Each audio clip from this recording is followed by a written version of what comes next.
وَلَكُمْ نِصْفُ مَا تَرَكَ أَزْوَاجُكُمْ إِن لَّمْ يَكُن لَّهُنَّ وَلَدٌ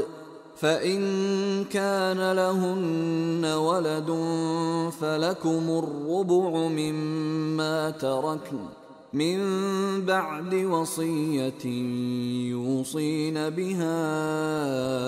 أَوْ دَيْنٍ وَلَهُنَّ الرُّبُعُ مِمَّا تَرَكْتُمْ إِن لَّمْ يَكُن لَّكُمْ وَلَدٌ فَإِن كَانَ لَكُمْ وَلَدٌ فَلَهُنَّ الثُّمُنُ مِمَّا تَرَكْتُمْ مِن بَعْدِ وَصِيَّةٍ تُوصُونَ بِهَا أَوْ دَيْنٍ وَإِن كَانَ رَجُلٌ يُورَثُ كَلَالَةً أَوْ امْرَأَةٌ وَلَهُ أَخٌ أَوْ أُخْتٌ فَلِكُلِّ واحد منهما السُّدُسُ فَإِن كَانُوا أَكْثَرَ مِن ذَلِكَ فَهُمْ شُرَكَاءُ فِي الثُّلُثِ من بعد وصية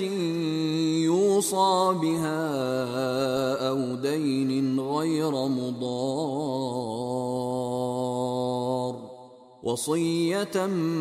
من الله واللہ علیم حلیم۔ اور جو مال تمہاری عورتیں چھوڑ مریں اگر ان کے اولاد نہ ہو تو اس میں نصف حصہ تمہارا، اور اگر اولاد ہو تو ترکے میں تمہارا حصہ چوتھائی، لیکن یہ تقسیم وصیت کی تعمیل کے بعد جو انہوں نے کی ہو یا قرض کے ادا ہونے کے بعد جو ان کے ذمے ہو کی جائے گی۔ اور جو مال تم مرد چھوڑ مرو اگر تمہارے اولاد نہ ہو تو تمہاری عورتوں کا اس میں چوتھا حصہ، اور اگر اولاد ہو تو ان کا 8واں حصہ۔ یہ حصے تمہاری وصیت کی تعمیل کے بعد جو تم نے کی ہو اور ادائے قرض کے بعد تقسیم کیے جائیں گے۔ اور اگر ایسے مرد یا عورت کی میراث ہو جس کے نہ باپ ہو نہ بیٹا مگر اس کے بھائی یا بہن ہو تو ان میں سے ہر ایک کا چھٹا حصہ،